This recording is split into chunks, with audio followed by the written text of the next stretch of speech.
What is the 5-year rule, and what does it have to do with your Roth IRA?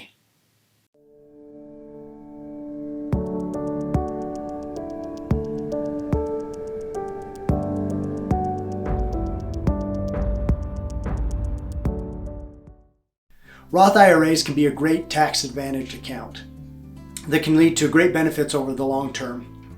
However, as with anything with the IRS, it's never quite as simple as it seems. There's not just one 5-year rule, but 3 5-year rules depending on the situation of your Roth IRA. Today's video, we're going to cover those 3 areas and walk through some potential pitfalls to watch out for.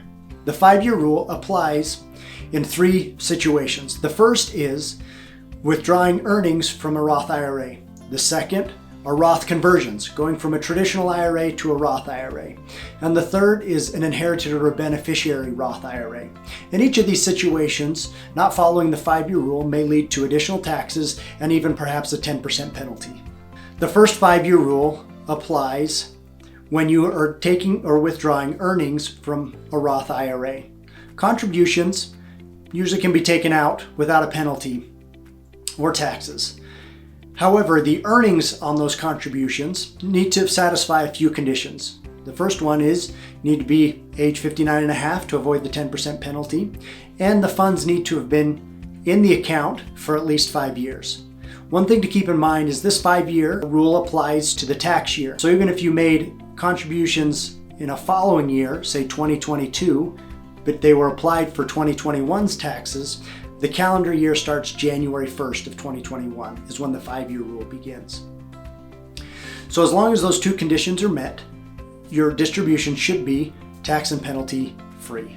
The second 5-year rule applies to Roth conversions, when you take money from a traditional IRA and convert it to a Roth IRA. You can run into the 10% penalty if the funds haven't been in the converted Roth for 5 years. So basically, if you're under the age of 59 and a half and convert funds and then immediately withdraw them, you'll be subject to the 10% penalty. So each conversion has its own seasoning period, has its own 5-year period, and it follows the calendar year. So the conversion, if done before December 31st of the calendar year, it'll account as if it had been done for January 1st of that year. So the 5-year rule follows the calendar year in this instance. And so there are a few situations where it may not, that extra 10% penalty may not be applied, such as things for medical expenses, educational expenses, or some first-time homebuyer expenses. Looking at those unique situations, if you fall into this window, may save you a little bit on your taxes. The third place the 5-year rule applies is inherited or a beneficiary Roth IRA. If you withdraw funds that haven't been seasoned or in the account for 5 years, you may be subject to additional taxes and the penalty. One thing to keep in mind is the IRS has some pretty clear ordering rules, meaning what order the funds come out of the account, such as contributions come out before conversions, which come out before earnings.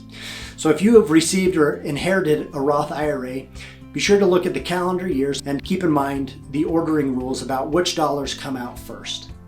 Keeping in mind the trio of 5-year rules can save you from paying some unwanted or additional penalties or taxes.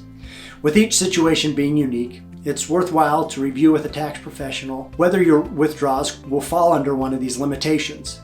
But knowing that there's a general 5-year rule around these situations can help prevent you from any surprises or unwanted taxes. If I can be of help, please reach out. Garrett@ascendinvestment.com.